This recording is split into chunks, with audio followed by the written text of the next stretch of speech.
Remember, we're doing the recruiting blitz this month.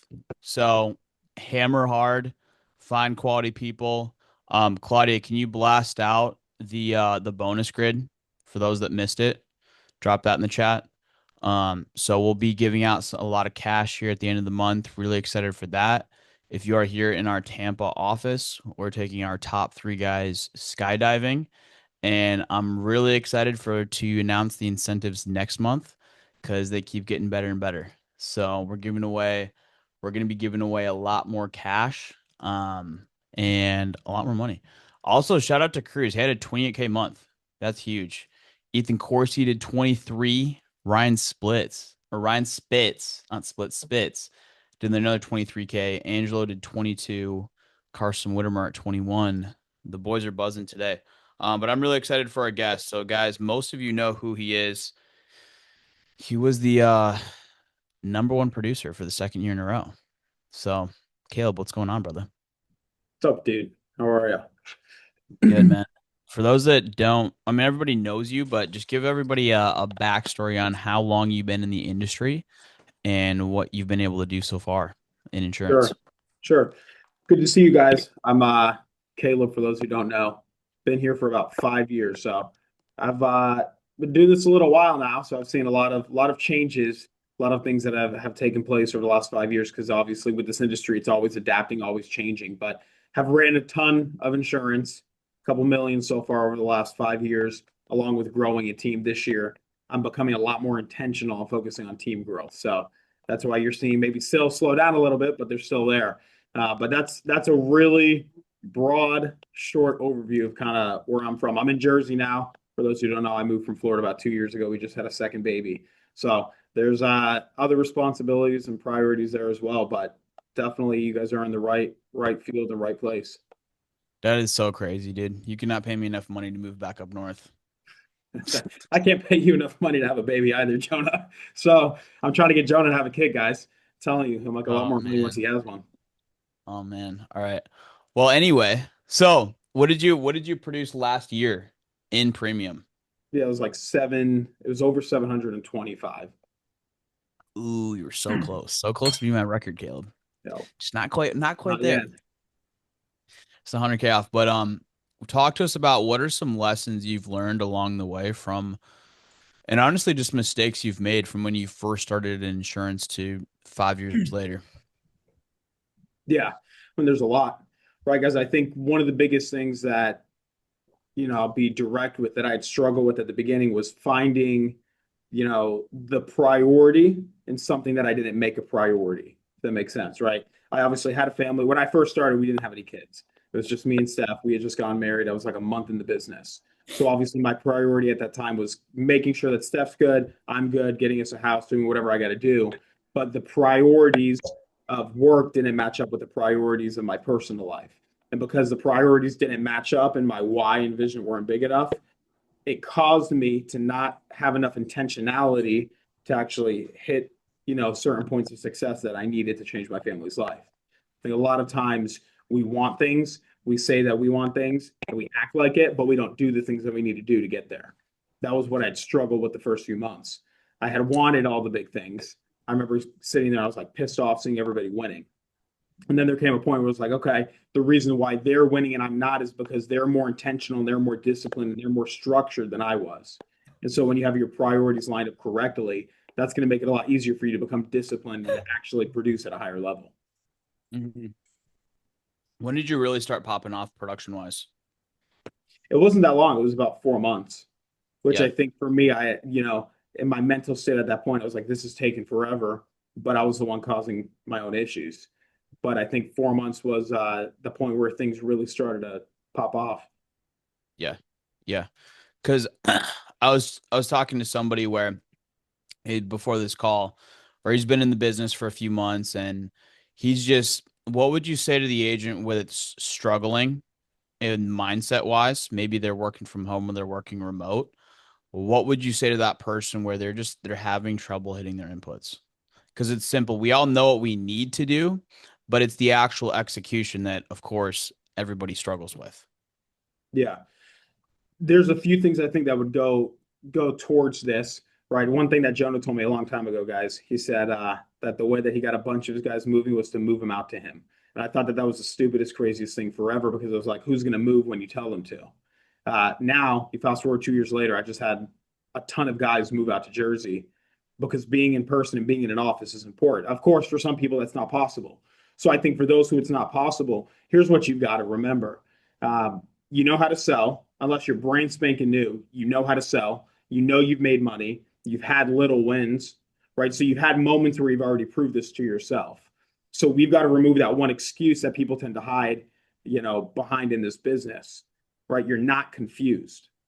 You know what to do. You're not lacking information. You just said it, Jonah, right? People aren't lacking scripts or leads. The problem is you're choosing how you operate every single day, and your results are a direct reflection of those choices. So that's the complete reason when people are like, hey, I'm not getting the inputs in that I need. I'm not getting the dials in, and I'm not setting enough appointments. It's because you're choosing to operate at a lower level than you should. Your standard for yourself is not high enough. So you've got to figure out exactly, one, do you understand that? Because if you don't understand that you've got to operate at a higher level, you never will operate at a higher level. And you got to stop looking for these, I guess you could say outside fixes and start looking in the only place that actually matters, which is your habits, your discipline, and your standards, which that's something that you guys are all big about. We can be big about it in the gym, and we can be big about it when it comes to, going to church and doing all these little things in our personal life. But it's like the moment you got to sit down at your desk at your house at 8 a.m., you suddenly find every little issue in your life that you need to go take care of before business. That's why we struggle with it, because you're operating at a lower standard because you haven't set anything higher for yourself.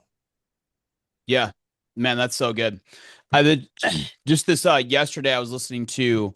I actually re-listened to it. I originally listened to it this weekend, and then I re-listened to the podcast yesterday to fully absorb the information. And that's typically what I do with good books and good podcasts. I usually listen to it about once or twice, sometimes three times. But it was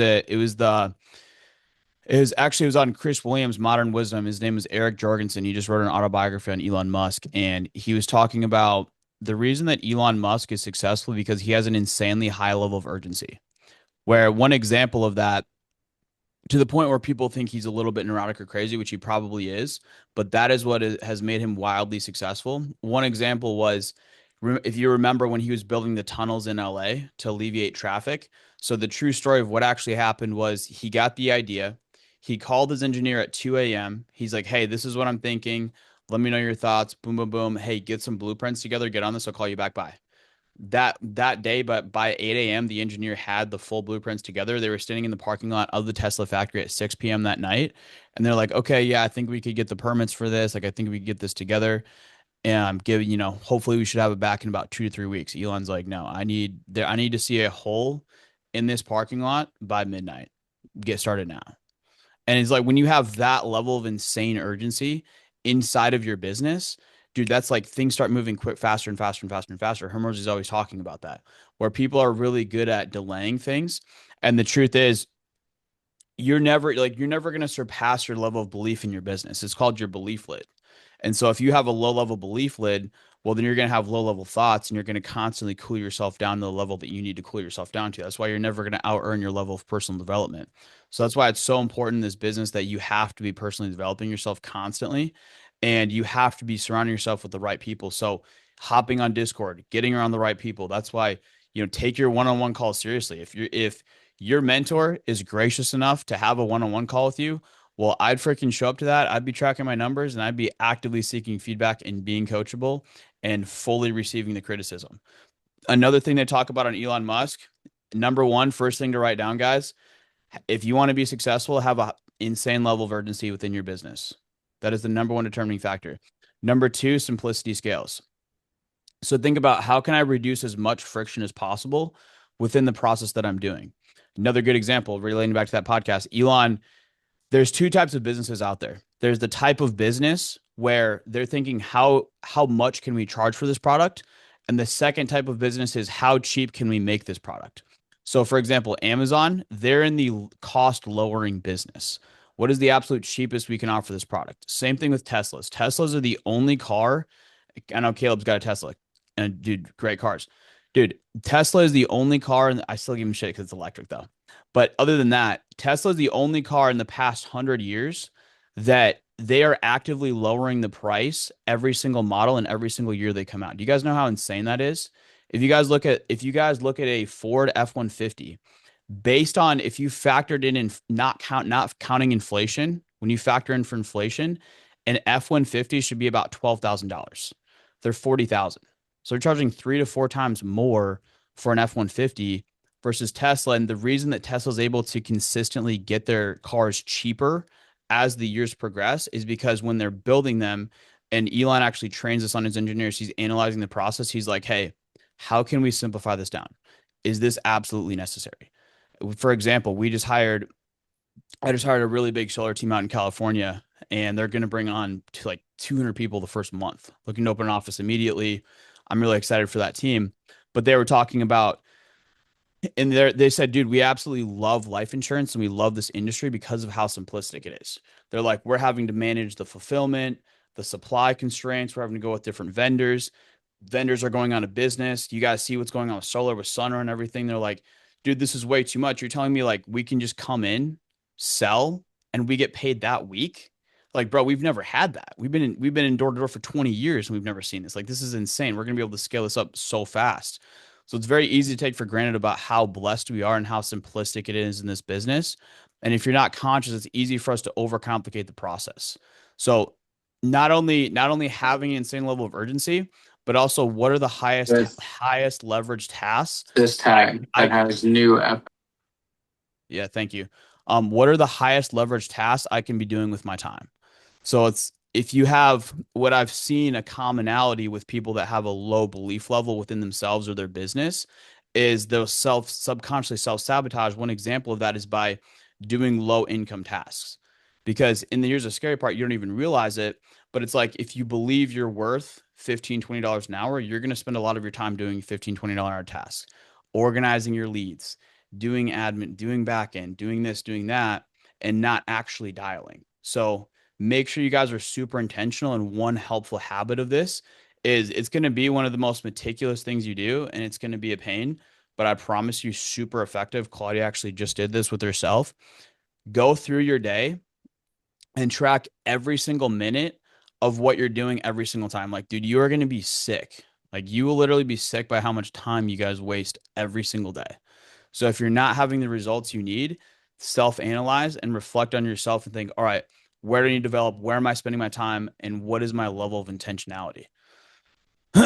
So Caleb, I want to ask you, based on having the perspective of 5 years in, because like in the grand scheme of things, 5 years is not, it's like it goes by like that.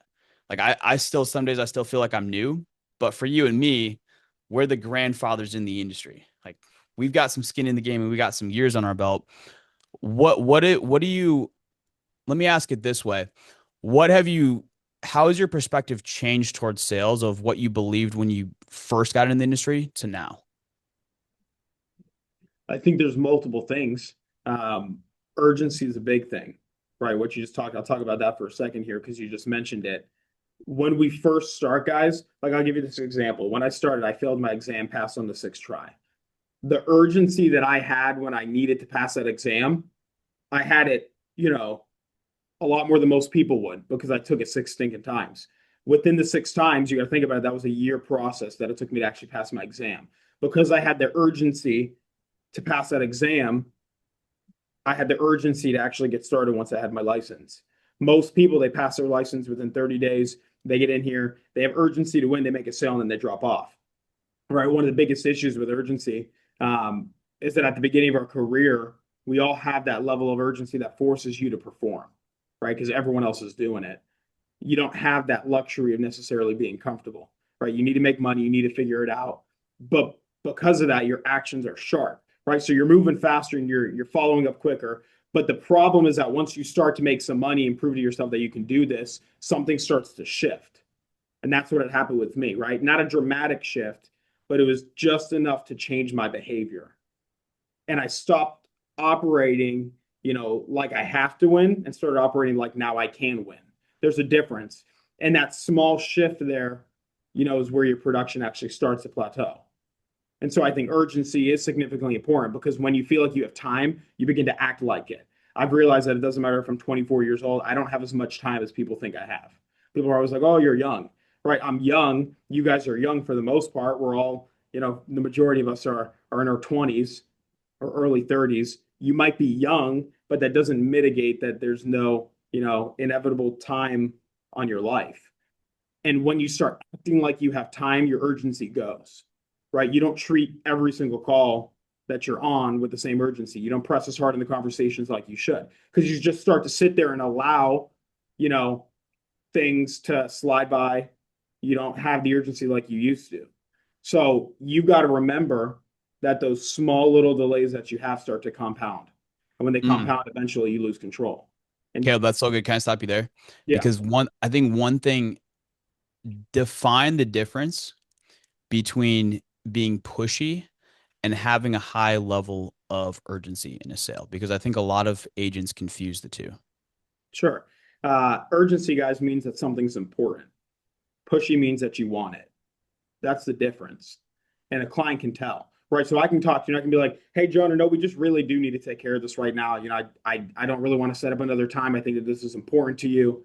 Um, when you're talking like that, your client's going to start to see that you're being a little pushy. When they're like, oh, I need to think about it. You're like, no, I definitely understand you need to think about it. I just, this is something we need to take care of now. I know it's important to you. It's important to your beneficiary. There's a difference with saying that's a little pushy, and saying, look, Jonah, obviously I understand you need to think about it. There's a reason you've got to think about it. So let me answer any questions that you have. Prices do change, carriers change, health changes. So this is something we do need to take care of while we're able to. There's a difference between the tonality, a difference between the words that I said. But when you're being pushy, the client can figure it out. And when you're being intentional and you're being direct and you're being urgent, the client can tell, right? It's in the words you say. I am not naturally I can have a conversation, I can talk to you, but I didn't just pick up one day and start to be able to talk to someone over the phone really professionally. That came with time. But you've got to learn how to handle every single client, doesn't matter their demeanor, their tone, what they're saying to you, or how they're talking. You've got to be able to adapt to every single conversation, but still keep that professionalism. And when you can keep that professionalism, you can become urgent and they can sense the urgency without you being pushy. I don't think that there's a lot to it. It's just too many times we're so money hungry. We're so hungry to get the sale and get on the leaderboard. Remember, at the end of the day, this is a client and a person you're talking to. And so I'm going to talk to them how I would want to be spoken to. Um, One thing that kind of goes to the urgency section you were just talking about there, Jonah, downtime is your chance to get ahead. I think we forget that. The moments when things are slow are not your signal that it's time to relax and watch TV. When things are slow, that's your opportunity to separate. That's urgency, right? When your schedule is not packed, when your leads aren't coming in as fast as they need to, when things seem like they're a little more quiet, your level of intensity should increase, not decrease. I'll give you an example. Last week, I closed on a building. I had to meet 12 contractors within 3 days at a building that I just purchased. I had multiple church events. I drove 4 people back and forth to the airport within an hour or an hour back and forth. I had family at my house since the 28th. We had a baby, but I still closed 17,000. I give you all of those things that just happened within a 6-day period. And this is why you can do what you want to do. Things were not slow for me. Things were insanely busy. I had every possible reason not to work. Literally, we had a baby. I didn't do any of the work. Steph did, right? But it was busy. It was a very busy week. And I might not have been able to work the same hours that I did in the daytime, but during my downtime at night when everyone else was sleeping, that's when I went and I wrote 17,000. I didn't allow the obstacles and the distractions and the things that take up my day to start impacting my business. Because believe it or not, guys, your personal life is your business. So if I'm going to allow the idea, and this is going to sound kind of weird, but if I'm going to allow the idea of having a baby and being stuck in the hospital for 3 days to stop me from doing my business, I have an issue. I sat there with my computer. The doctor came in. She was like, oh, time to go. Closed my computer. She had the baby. 3 hours later, I was back on my computer. That's not me being weird. Like, that's work. That's business. Because when you're intentional and you have an urgency, you start to take away those distractions. This is going to sound horrible. And I'm just using the baby example because it just happened. But I've got guys who've taken off 30 days after having a kid. Like, what the heck are you doing? You should be working more. They're It's like, like, what do you want me did, to do? Sit there and stare at the baby when he's sleeping? did you deliver the baby, or did your wife deliver the baby? I'm a Exactly. bit confused. Exactly. And people sit there and they're just like, "Oh, I'm gonna take some time off. It's been busy." Yeah, Claudia definitely did. um, so you got to think about it, guys. If you're gonna let the smallest thing get in your way, like think about the same thing with the baby. I'm not gonna sit there and stare at my son 24 hours a day. He's gonna sleep, and he has like 23 out of the 24 hours. So I got to get back to work and still have that urgency. If anything, the things in your life should give you more urgency, not take away. And you got Yeah, to and, remember that downtime is going to be your chance to get ahead. yeah, and I'm also not a father, so I can't speak for fathers, but I would imagine that I do have a father. And I can tell you right now, as a child looking up to my father, I would what think about what's gonna train you, what's gonna develop your son to become a better man. Like you spending a bunch of time with him and staring at him all day and just not work and being there for him, or actually like leading by example and going to work and showing him what it takes. Like that's one thing my dad instilled with me is the value of work and to work hard. And I think that's really what God calls us to do as men. And I would imagine if your 1 month old baby could talk, he'd probably be like, Dad, what are you doing? That's weird. Like, why are you staring at me all day? For the dads that are doing that. And Yeah, guys, you by know, the way, and I also want to add one more thing. Just the fact that Caleb's on this call right now, dude, he just had a baby. So not only is he running appointments, by the way, nobody's paying him to hop on this call and pour into our team. Caleb is not financially incentivized by any means to hop on this call. So just the fact that he's willing to do that, I mean, it's huge. Like I was texting Claudia, I was like, dude, I know Caleb had a baby. Like, should I ask him to hop on our team call? So I also want to say shout out to you for hopping on the call and pouring into everybody. course, bro. Yeah, I mean, you start to take that example. It's a silly example because I just had a baby. That's it. But you take that example and you start to put it in your actual life. Most of you guys, and I'm just guessing, I would assume the majority of you don't have kids. Some of you probably do. But you take that same exact example and you figure out what's the baby in your life that you're giving all that time to. Because we both have the same 24 hours. We have the same responsibilities. The difference wasn't the time. The difference was the intentionality. I had a higher intention than you, right? So when you say you don't have time, what you're really saying is you just didn't prioritize it correctly. And that's the biggest thing I hate that people say, oh, I don't have time. Like, dude, you don't find time in this business, you force it. That's how life works. You got to force the time when you need something. Um, and when you start forcing things, you start operating differently. That's what builds the urgency. Yeah. Caleb, as soon as I told a few of our guys you were hopping on our call, they were stoked and they're like, bro, don't let him get off the call without doing some rapid fire rebuttals and doing a live role play. So we got to get to that in here in a sec. And we're limited time. So trying to make the most out of our time here that we have. But before we do that, I have one more question for you. Sure. You're one of the most confident people I've ever seen on the phones. You just have this insane level of confidence where it just oozes out. And like I can even feel that energy on this call now with you. Was that something you always had, or was that something that you had to develop? No, I definitely had to develop. Um, I've always been that guy where like my biggest fear is being embarrassed.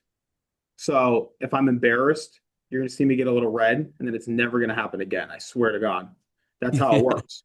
Right. And so when I had first started, I remember people just like getting my hopes up and, I'd be all excited. Oh, Steph, I got a 650 a month. It's like my second day. Right. You know how that works. It's not real. So I just had to get humbled a little bit and fail, which embarrassed me, and it caused me to become more confident. I didn't become more confident by buying more leads. I did not become more confident by jumping on team calls. Didn't become more confident by reading scripts. I became more confident by sitting down and freaking calling people. And the more calls that I got in, the more dials I had, and the more late night Hawaii live dials that gave me more time to dial when everyone else was sleeping, all those things added into the confidence. And then there came a point where I stopped caring about the money, right? Obviously, guys, let's be realistic. We can talk about caring for families, people who are profit. All of that's important, but the money is also important. This is your livelihood and your job. I had to stop caring about the money. I've always lived by the idea that if you don't see the mess, there is no mess. It's like when you put the clothes underneath the bed, the mess is still there. You just don't see it. I do that with my money. So the moment money comes in, I put it in like 12 different accounts. So that way it looks like it's a lot less than it actually is. And that builds another urgency side. So that way it helps me maintain that confidence. Right. So when you have urgency, guys, you have confidence. I had an urgency. And so because I had urgency, to see my family successful and to win, I prioritize things the right way, which caused me to work more, which caused me to gain confidence. It's simple. It's just simple, game plan. But I definitely didn't start out with confidence. You say enough stupid things long enough, you're going to start to say the smart things. That's how it worked. I just said enough stupid things for the first year or two, and then eventually I figured out how to make this work. Man, that was well said. Well said. And it's one of the, it just compounds upon itself Yeah. because once you start working hard, then you gain more confidence, then you get better results, then you get better at closing, which then you can gain more confidence, then you're even more incentivized to work even harder. And it's just but the counter of that is if you're not hitting your inputs and then you're not working, well, then you maybe have a lower level of confidence, but then the confidence gets lower and lower because then you're not seeing results and you start doubting yourself more. So it's like it's counterintuitive where it's like guys, it can go both ways. So it's so important. We're like, it starts with the work. It starts with putting in the reps and maintain the momentum forward and have allow that to work for you, not against you. Yeah. And you're And I'll talking say this. about, yeah, I go was ahead. gonna say I'll say this too because I think it's important. You can work till you're blue in the face. A lot of times you got to think if you're not getting the reps in, you're not inconsistent because you don't know what to do. You're inconsistent because your standards are changing depending on your mood. And it doesn't matter Mm, whose team you're on or what you're doing. You got to screw your feelings and just do the right thing anyway, right? That's a requirement in this business because there's a lot of days that I don't feel like doing it, right? I did not get to sleep till 4:30 a.m. this morning because I had a 2 year old crying because she heard the 10-day old crying and it scared her to death. So I was up all night. I had to drive 3 hours this morning to come meet a big team we just brought on. So my level of sleep is low. I did not want to go anywhere. I actually, side note, I slept the entire carway because the Tesla drove itself. So you might not like electric cars, but it does something. Uh, but that you got to think about it. My mood was not here, but I'm glad I'm here because what I do today, you reap what you sow. What I sow today, I'm going to eventually reap. And so you've got to screw your feelings. And if you're not in the mood to do something, and you're not in the mood to dial, not in the mood to book more appointments, things might suck for 2 weeks. There's these stretches you're going to go through in business. I go through the same exact stretches you guys do. And I've been here long enough, right? So you've got to figure out how to get rid of the moods and start to work because you have to work. That's where priorities come in. yeah. Yeah. I want to add, that was so good. I hope you guys are taking notes. Can you repeat the beginning part of what you said for those that are taking notes? Yeah, you're not inconsistent because you don't know what to do. You're inconsistent because your standards are changing depending on your mood. Bam. Bam. Conscious congruent living turns confusion into clarity. Yeah. Once you're living true to yourself and living true to what you need to do, then the pieces start falling into play. Yeah. And as you're talking, I'm thinking about it. And actually, I want to make another observation too. Shout out to Joe. Joe's the GOAT, obviously. Um, but we both have the same upline, Joe. This isn't a diss on Joe. But dude, I know Joe wasn't sitting next to you or sitting on Discord with you, listening like, "Hey Caleb, say this. Hey Caleb, do this." Having your one-on-one like with Joe, like looking at your dials and like, Caleb, you need to no. It's like, dude, like you're working trying to actively figure this out. And so, I want to clarify that where a lot of people, it's easy to like, oh well, the office is a blessing and I encourage people to move to the office and everything else. And, if you can get here, get here. But guys, the only person that's holding you back is you. And we have from the resources you have to the mentorship to the standards to everything else, all the pieces are in play. From there, you need to lock and you need to execute. And then I want to add one more thing too. You're talking about, the difference between being pushy and having urgency with a client. That reminds me of the saying where they were talking about this on Chris Williams was talking about this, the difference between being a good man and doing the right thing. And it's the same concept with clients where do you guys want to be a nice insurance agent or do you care about their family? Do you want to help them? Because we talk a lot about the doctor patient analogy. So think about if I'm a doctor and somebody comes to me and I have a 600-pound patient walk into my office. Well, a nice doctor is going to say, "Hey, hey Caleb, it's okay. Just keep trying. Just work on the diet. Keep staying active. Try to lose weight." A good doctor is going to say, "Hey man, you mind if I ask you a question? You know, do you love your family? Yeah, okay. Do you want to be able to walk your daughter down the aisle, or do you want another man to walk your daughter down the aisle? Okay, well, you realize that." if you don't make a change, that's not going to happen, right? How do you feel about another man walking your daughter down the aisle? Having that kind of conversation where, hey, do you care about your kids? Do you want to be able to meet your grandkids? Okay, well, if you want to meet your grandkids, you need to make a change in your life. And that's what a good doctor would say. And so it's also the same thing with clients where we're not being pushy, but you're coming at it from a place of empathy, care, and concern, showing them, hey guys, hey, this is important. Protecting your family. This is protection for your family and your home. Let's take this seriously. Have some respect for yourself. So I want to get into we got to get into some live role play. Guys, drop in the chat from a scale of 1 to 10, 1 being easy, 10 being extremely hard. What level do you want me to give Caleb on this role play here? Uh-oh. 10, 10, 10, 15, 12, 9 point. Dude, they're 20, We all need to chill on 100. Oh, Richie. All right, Richie's got your back. Savage today. All right. You wanna one call close me? Sure, let's do it. You just tell me All where to right. stop. Start from the top. Okay. Ring ring. Hello, Yeah. Jonah. It's Caleb. How are you? Yeah. Good. Who is this? Good. Yeah, man, it's Caleb. I was just calling real quick. I was going across my desk. There's a paper here. It was I'm calling about the insurance for loan you took with Rocket. Do you remember like 6 months ago? You filled out With a Rocket. form. Are you with my bank? I'm licensed directly with the state, so I deal with all of the insurance in the mortgage insurance department, where we take care of all the protection that's dealt with the loan you took with Rocket Mortgage. So I just got to cover that. For some reason, it's shown that we haven't finished it up here. Did you ever get your policy packet in the mail for that, for the mortgage insurance after you set that up? No, I've been getting a bunch of calls about that. Listen, I'm gonna talk to the guy that did my loan. I'm gonna ask him about this. Cool. Yeah, I don't even know who did your loan because I just deal with the insurance side of things. He's probably gonna have no idea either, simply because he deals with the lending side. I deal with the insurance side. So just to confirm, Jonah, I've got you here at 123 Main Street. Is that accurate? That's me. I'm working though. Could you give me a call later? Yeah, that's perfectly fine. What do you do for work? I'm a plumber. Plumber. Okay, cool. Yeah, it's only going to take me a few minutes. I just needed to answer a question because I didn't want to have to call you back. If I got to call you back, then it's going to just prolong the process. But you're still at the 123 Main Street. The loan you took out was for about 150,000. You said you're getting a bunch of calls. Okay, what are these calls about? Is it just people trying to sell you some kind of insurance, or what's going on there? Yeah, yeah, pretty much. Okay, you didn't take it out with any of them, did you? No, I Okay, haven't. good.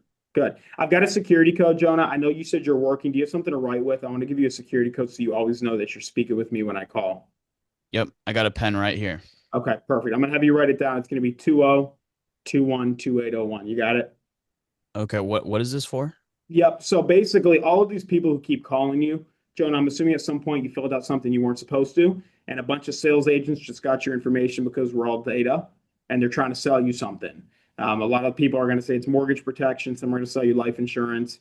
I don't know who's calling you, but I can guarantee you none of them are from my office because I was the one who's specifically supposed to call you to take care of your file. So if people call you, you can ignore that if they don't have this code. But this is what associates me with you. Does that make sense? Okay. Okay. Is this something that's required? Everyone's expected to have this, right? When you take out a loan, Jonah, there's three coverages we expect everyone to have. The first one is PMI. You already did that with your lender. That was the guy that you were just referring to. That covers specifically if you default on payment to Rocket Mortgage. The second Okay. one is going to be your homeowners. Okay, that's if you were to go through somewhere like State Farm, Farm Bureau. That covers disasters, so tornadoes, floods, all the things that are big in the area that you're at right now. But the one that I'm referring to, this is completely different. So this is the one that protects you. So the first two protect the lender. This one protects you. So if you were to pass away, get sick, have a major medical condition, you can't pay your mortgage. This is where we actually step in and help remove some of the liability from you. So we want to obviously ensure the lender's protected. Rocket Mortgage is good, but now we want to make sure that the guy who's paying his mortgage is also not going to lose his house. Do you understand that? Okay. Yeah, that makes more sense now. Okay. Gotcha. Let me just confirm. I've got here that you are 27 years old. Is that right? Yep. Okay, cool. So you're 27. I'm assuming you're healthy. You sound good. Any major medical conditions? No, I'm healthy. Okay. Okay, good. So just to confirm, like I told you a minute ago, Jonah, this is going to cover you if you were to have a critical, chronic, or terminal illness. Do you know who your beneficiary would be if something happened? It'd be my wife, Claudia. Your wife, Claudia. Okay. Any kids? Not yet. Not yet. Okay, cool. So is Claudia working or are you the main breadwinner? And then right, yeah, she's working. Okay. Any idea what your household income is monthly together? Well, me being a plumber, bringing in about 6 grand a month, and then she's a part-time school teacher, so she's paid by the state, so she's bringing in about 2,200 a Okay, so month. we're looking at about 8,200 a month. You're about 70% of it then, right? Yep, Okay. about You're right. obviously not old enough for Social Security. I'm assuming you don't have a pension or anything crazy right now, at least being 27. So if something happens and you stop working, I'm assuming your income goes down to just Claudia's income at 2,200. Is that right? Yeah, Okay. but she's got her master's, and I mean she could, it's more of a passion for her more than anything. Sure. So I mean, she could get a better paying job if we needed Yeah, to. absolutely. Do you think she would be able to come up with 8,200 within her first month or so of finding a brand new job if something happened? What's the likelihood of that? I don't know. What's her In master's her first month, in her first month? Yeah. no, probably not. Okay. Yeah, I mean, here's the deal, Jonah. Obviously, the one thing that's inevitable is death and sickness. Sickness tends to lead to death. So the last thing we want to do is one, expect that your wife can just pick up all the slack because you're now sick. But two, I mean, $8,200 is a lot of money. Last thing I want is for her to take the responsibility because obviously we're men. If I can just speak to you, directly, it's not her job to pay for all of the finances because you didn't protect her well enough. So what this coverage does is if you were to get sick and have a critical, chronic, or terminal illness, while your job might not take care of you forever, this will. This is going to step in and it's going to actually help pay towards a portion of the loan, if not the whole thing. So that way, you might have to lower your income, but you're not going to lose your house. And we'll be able to take away a lot of the monthly charges coming from your bank account, whether it's just the mortgage, the insurance, some extra bills here and there. Do you understand what I'm saying? Okay, so is this life insurance? No, so we actually add life insurance with your policy. That was my next question. Do you have any life insurance you're paying for currently that's not tied in with your job? I do. I think I got a $200,000 State Farm I Okay. took out a few years ago. Okay, cool. Yes, State Farm is actually not an A-rated carrier when it comes to their life insurance products. They're specifically B minus. What that means for you is that one, it's not necessarily a guaranteed whole life policy where it's gonna, stay intact forever. It may expire, the price may go up, but more times than not, I find a lot of the policies with State Farm tend to be accidental. Just because they're not a life insurance company, they tend to deal with claims, disability, things like auto insurance. So I would not recommend keeping an accidental policy. I'm not going to go into that too much with you, Jonah. But I'm assuming you don't pay more than 50, $60 a month for it. Is that right? Yeah, it's pretty cheap. Yeah, it's one of those things you get what you pay for, right? So if it's really cheap at 27, you're probably not getting a lot. So I'm not going to really touch on that too much. But what we're going to do with this policy, Jonah, is we're going to cover Claudia. So if you were to pass away or if you got sick, we'll pay off the house for your wife. But also, let's say you passed away, not only will we pay off the house, but we'll leave her enough money to take care of things like the burial, funeral, cover the extra bills, and then leave some, in her pocket. God forbid, she wants to go, she needs to do something, or she wants the money for whatever purposes she has. Is there a specific amount of life insurance that you were trying to leave her?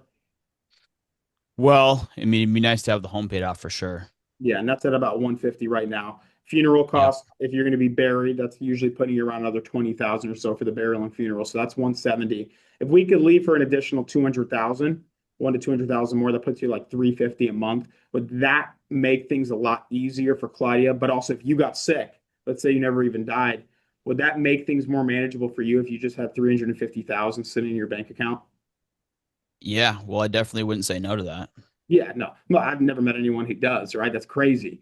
So what we're going to do here is I'm going to get you three different plans, Jonah. Again, this is just something that we expect everyone to have. It doesn't matter to me if you go with the minimum plan. I'm going to get you the three if you want to grab that pen and paper, and then you tell me which one's manageable for you in a monthly standpoint. I'm not concerned about going with the highest plan. I don't want you paying an arm and a leg for something that, it's important, but it's got to be manageable. So let me know once you have that pen and paper ready. Okay, I got it. I was really looking for, I mean, is this gonna be, I was looking for something that would be under $50 a month. Yeah, I mean, great question. Usually, when you're paying for something that's around $50 a month, you're getting what's $50 a month. So that's going to tend to be an accidental policy, or you're going to get a term with zero living benefits. What does that mean? Living benefits, Jonah, just mean that if you get sick, you get paid. Let's say that you had a heart attack next week. Do you think you're going to be back to work pretty soon? Probably not. Okay. Um, can you survive off of the $2,200 that Claudia's bringing in? No. Okay, that's the answer right there. So I can get you something at $50 for sure, but you're not going to have any benefits. It's just going to cover your death. And at that point, if it's only going to cover your death, it will probably expire at some point, which means that you do the math 50 times 12 times 30, you're going to put in like 24 grand over the next 30 years, which means now you're 47 or 57 actually, which at that point, you're wasting all your money. That's $30,000 down the drain. Claudia's not protected. Now you're 57 trying to get the same insurance that's triple the price for less coverage. So I'm trying to set you up in a way where you don't ever have to do this again. So do it smart the first way while you're young so you don't have to make a bad decision when you're in your 50s. So I'll try to keep it as price conscious as possible. You've got a good income though. So again, just being transparent, you're not broke. Yeah. You're Yeah. making Okay. $8,200 a month. Are you spending everything or are you good at Well, do you you know, save? we try to save, but with inflation and everything, it depends on the month. Yeah, yeah, no, it definitely does. Here's the deal. I mean, at the end of the day, Jonah, let's say your plan, hypothetically speaking, is 150 a month. It's a lot easier for you to figure out $150 a month than Claudia having to figure out $150,000 for your loan. So they're both going to be hard, but it's a matter of choosing your heart. So grab that pen and paper. I'll explain to you what plans we have. The silver one, write that down. It's going to be 1 to 125 a month. Okay. Gold is going to be around that 175 a month. Okay. And then your platinum's around 225 a month. Okay. The differences with these, Jonah, are specifically the amount of coverage and how well you want to protect your wife. Right? If you want to give her minimal protection when you're gone or if something happens, go with the smallest plan that's minimal, that's silver. If you want to make sure that your wife is never going to have to worry about anything and that you're not going to have to worry about anything if you get sick, obviously go with the higher one. Most of my clients go with gold just because it's the most manageable. It usually makes the most sense. But out of those three, which one would you say is the most manageable for you monthly? Um, well, yeah, I mean, obviously I gotta talk to my wife and think about this. Yeah, absolutely. I know she's about 20% of the income, so I'm assuming the majority of the payment is going to be coming from you because we're putting this on you. Does Claudia actually help make the decisions for the home, or does she trust you to protect her family? Well, for the most part, we make decisions together. Okay. I mean, do you think she's going to get upset that we're protecting her? I guess I'm confused. Just because this is obviously something we expect everyone to have. I don't really get people telling me that they got to talk to their wife to protect their wife.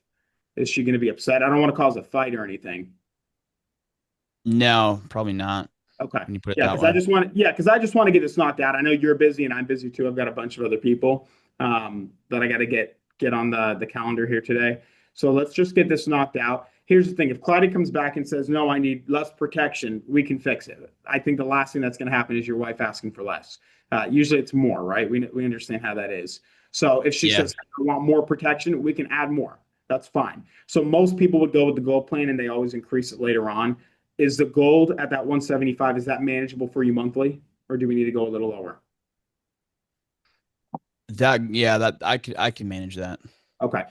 And make sure it's something that you can handle month to month. On the worst of months, you can still handle the 175, correct?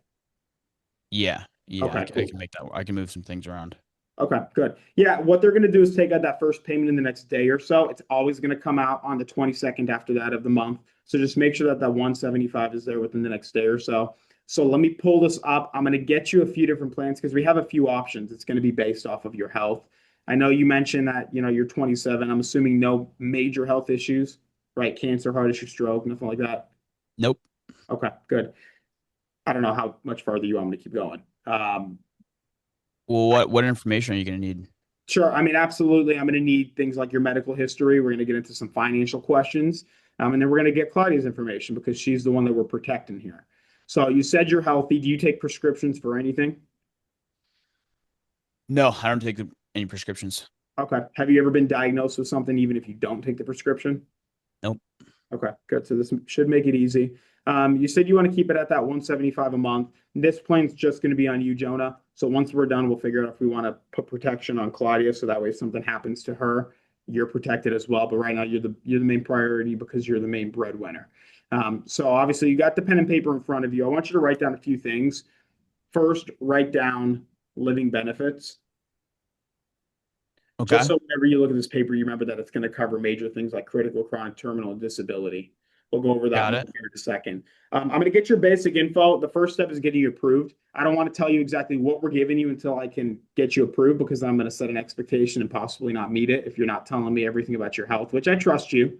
But, I talk to a lot of people and a lot of people don't tell me everything. So I've got your name listed here legally as Jonah Lewis. That's how it shows on your ID and bank account. Yep. Okay, cool. When we get to the part with the payment, they're going to take a routing and account. That's like what you would have on a check if you gave it to a kid who came and mowed your lawn. So while I'm putting this information in that I've got from you, you can just go grab that. I don't even know if you use checkbooks anymore, but whatever has that info, grab that, and I'll get that from you here in a second. Oh, you need my routing and account number? Correct. That's how they're going to verify that you can actually make the payment, right? If we did something like a card and you got hacked, then you're going to have to go through all that garbage of trying to, replace the card, replace the coverage. Your coverage collapse. You lose all the money you put into it. It's a long list of things you don't want to happen, and I don't want to go over because it's a waste of both of our time. But if you want to grab the routing and account, I can verify that to make sure that that is going to be the proper routing. Just let me know once you have it. Well, we got scammed a while back. I don't feel comfortable giving that over just over the phone. Oh, for sure. Did you get scammed with like your identity, like with credit, or was it banking info? It was banking info. Okay. Did you have to replace your cards? Yeah. Yeah. Did you have to replace your bank account, or you just replace the cards? We just replaced the cards. Okay, that's it right there. So you never give your debit information over the phone to anybody, Jonah. I don't even like to put my debit card online because you never know who's watching and what they're doing with it. So here's one thing to note because I work with a lot of financial service things. Never give your debit card info over the phone. What can happen is all they need is that CVV number at the end. They need your zip code and they can charge your card like crazy. With the account and routing, nobody can do anything unless they get your signature or authorization first. So just like the bank didn't make you change your routing and account, we're not going to take anything out without your authorization first. But this is expected. I don't have any clients who can get around it, and I deal with thousands of people every single year. So this is normal protocol. So just let me know once you have that routing and account so I can throw it in here. Okay, I got it pulled up here. Okay, perfect. And confirm the bank that you're going to be using. Chase Bank. Okay, and that's at the Tampa office. Yep. Okay, perfect. I got your routing here. Just verify that's the same one. I've got 253 047 883. Yep, that's it. Okay, and then go on with the account. It's 1 2 3 4 5 6 7 8. Okay, perfect. And we're gonna backtrack a second because I forgot this. I got your height and weight listed here as 5'9" and you're 165. Is that accurate? Yep, correct. Okay, cool. Born in Tampa. Yes. Okay, wonderful. Go on with your social. You need that? Yeah, I mean, how do you expect them to pay your wife? Well, I was hoping just I didn't have to get I don't really like giving my social out of the phone either. Oh, for sure. Yeah, nobody does.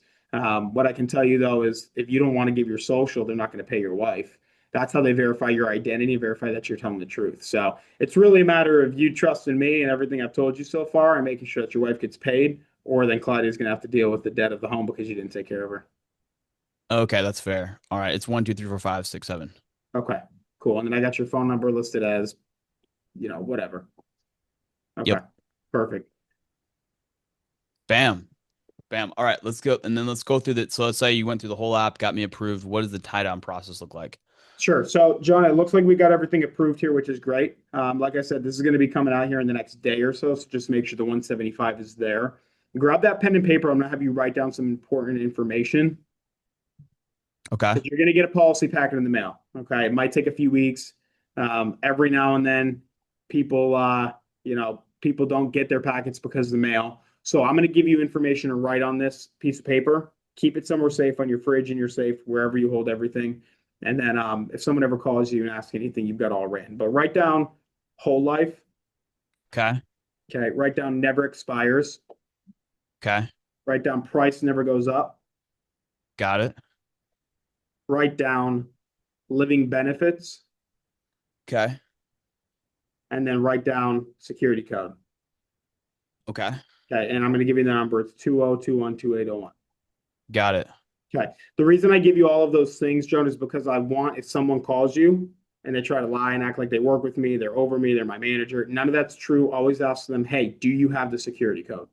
If they don't have the exact number I gave you, there's a very high probability that you might get scammed. I don't mean someone breaking into your account. I mean someone lying to you and trying to change your insurance. And then you lose all the money you put in the current policy. You got to go through the process of setting it up again. It hits your medical report because you keep trying to run these MIB. It's a long story, a lot of garbage you don't want to go through. So please keep that security code safe. If you don't use it, that's on you. I cannot protect you because I'm no longer going to be on every phone call. That's between you and whoever calls. The other information I gave you there, that's just a basic summary of your policy. And then write down Transamerica. That's where Okay. you're going to see the payment come out from every single month. Like we talked, your policy, it grows a cash value based off of the S&P 500 market index. A lot of lingo you might not understand, but just know this. Claudia is protected the best way possible. Okay. The policy is never going to go up in price ever. It's never going to expire. You're not going to have to worry about losing money. It's only going to grow, right? You've got a 0% floor, which means just like we discussed, it's never going to go down. It's just going to go up. So you're winning regardless. And the last thing to write down is cash value. Your policy is going to give you a good general idea of the cash value that's non-guaranteed that can be built. So go over that. If you have questions, I can jump on a Zoom with you and we can go over that together. But that's going to be essentially everything that you need. Are there any questions that you have for me before I let you go? So can I cancel this? Oh, if your plan's to cancel it, let's do it right now. Just because the last thing we want is for you to have a mark on your report showing that you lapse on your policies, or because you cancel policies for no reason. Obviously, I know we spoke at the beginning. You wanted to protect Claudia. I'm assuming that's still your intention, right? You wanted to protect your wife. Yeah. Okay. So plans like this are not expected to ever go away. That's why it's called a whole life. So if you try to cancel it, it takes away the whole life out of the whole life, right? Because you're essentially trying to get rid of yourself. That makes zero sense. So here's the whole point, Jonah. If our goal is to protect Claudia, it's not for a year. The goal is to protect her for life because when you got married, that was what you got to, right? So we're not going to go changing this. If you want to make a change, we can do that after the first year, like if we needed to increase coverage or change beneficiary. But canceling, it's not one of those things that my clients do. And if they do, I ask them to just let's do it now and get it over with because once we set this up, we can make changes on the anniversary of the policy. So next year on April 23rd, if you want to make a change, we can make a change. Are your intentions to cancel this within the next 6 months? No, probably not. I was just Right. curious. Yeah, that's fine. Are your intentions to cancel this within the next few years? Well, hopefully not, but you never know what happens. Yeah, I mean, here's what I'll tell you. If for some reason you needed to cancel this and there was a reason, call me first. I can see what I can do. You're going to have cash value in your policy, which means that if for some reason times are tight, you don't have money, income goes down. Worst case scenario, you may have enough cash value to keep the policy going. And Oh that means wow. you have to pay for a certain amount of time. But you'll never know if you don't ask. So, like I said, always call me first. You're going to get a text message with some details. It's going to say it's from My Policy Pal. That's going to have all the information. So, if there's ever an issue with the policy, and hear me clear when I say this, if there's an issue with the policy and you need to make a change, or you don't have money, or you need to cancel, call that number there. That's going to be your lifeline. That'll answer any questions if you have them. Bam. Boom. Closed. Guys, Bottom. drop an emoji in the chat for Kib. This is the best role play you've ever seen on our team call. That was really good. Thank you, Congrats, bro. bro. That I can clearly see. I don't think anybody's confused. You did not start out closing like that. Your No. first presentation looks a lot different than your presentation now. An analogy I like to go back to, you guys may have heard me share this before, but Steph Curry, he shouldn't have been in the NBA. In high school, he was short. He had to correct his shot. It made him bad, but he shot 500 shots a day for 7 days a week. So over the course of his or 500 times 365, I just broke down the math what Caleb was doing. That's 182,000 shots per year over the course of his entire career. The past 20 years, he's shot 3.6 million shots, and he's only shot in the NBA 3,000 times. So you get rewarded in public for what you do in private. So you guys can clearly see that Caleb has practiced a lot hundreds and hundreds and thousands of times in private to be able to produce like that. And like, and also it's one of those things where to give you credit, bro, it's like, because I've been there where it's like you throw down with the client. Like you're good when you're on the phone with the client, but when you're in a Zoom in front of 80, 100 people, it's different. You got more pressure. So, dude, I didn't hear you stutter once. So props to you. That Thank was you. really good. That was really good. So Appreciate it. awesome. The more you do it, guys, the more naturally it comes. I can tell you right now, I probably did a role play with you guys a year or two ago, and it still wasn't as you know good as this was. And there's nothing good about it. I'm just doing my job. So when you do your job enough, you can do it to anybody. That's Dude, it. that's what I love about sales. It's just an ongoing journey. You're getting better and better. Like I still learn things now. I've been doing this 5 years. Like I hear certain things from other producers they're saying. I was like, dang, like I never thought about certain track words. You're always picking things up along the way. So guys, I would highly, highly encourage you guys to go back and listen to the recording of this because there is a ton of gems that I mean, we could break down another hour of just going over like all the different track words that Caleb used. So in closing, one last thought for you guys, and then I'll let Caleb close us out. There's two types of agents that get off a call. There's the type of agents that say like, "Oh, I didn't close it because of this, or this is why." There's the other agents where they're like, "All right, where did that go wrong? Where did I mess that up? Where do I need to improve on?" And then they're calling their mentor, they're calling their upline. Dude, I was that agent. I was I lived in Chicago. My direct mentor, he was in Orlando, Florida. Like I was blowing him up and he would always pick up my calls because he knew I was working and I was hungry and I was starving to get better. So you guys, our number one priority for every single person on this call, I don't care if you guys are direct or if you guys are 5 layers down, call if you guys as long as you guys are working, call me.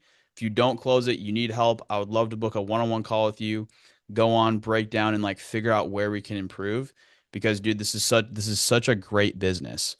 And lastly, Caleb, in closing, what's the advice you'd give to the new agents watching this that want to get to the point where they're producing 700,000 in a year?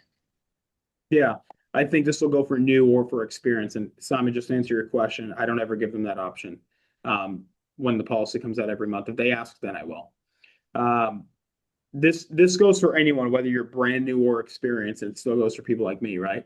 You're never stuck. Never stuck. You could have the worst week of your entire life and nobody buys from you. You're not stuck. You're just operating at a level that produces exactly what you're getting. And that should either freaking fire you up or frustrate you because it means that the ceiling that you're hitting, it's not real, it's self-imposed. Nobody likes things when they're self-imposed because they don't accept it. But you got to realize nothing in this business is holding you back except the standard that you decided is acceptable. So the moment That's that you raise that standard, your focus, your urgency, your discipline, everything changes. And it's not eventually, it's immediately because you raise the standard. So stop looking for a breakthrough and start acting like you already broke through it. Because when you start acting like you broke through it, you've got that confidence that you already have. And the truth is that next level, and I tell people all the time, like you might be struggling to grow as a team. I've had points like that where we're struggling. You might be struggling to grow or make your first 5 sales or hit your first 10K week. It's not that difficult and it's not hidden from you. It's just requiring more from you than you've ever been willing to give. So make sure you're not causing any issues that are being self imposed on yourself. bam. Well said. Well said. Well, what a good note to end on. Guys, let's make it a great week. Let's have another record breaking month. Reach out if you guys need anything. God bless.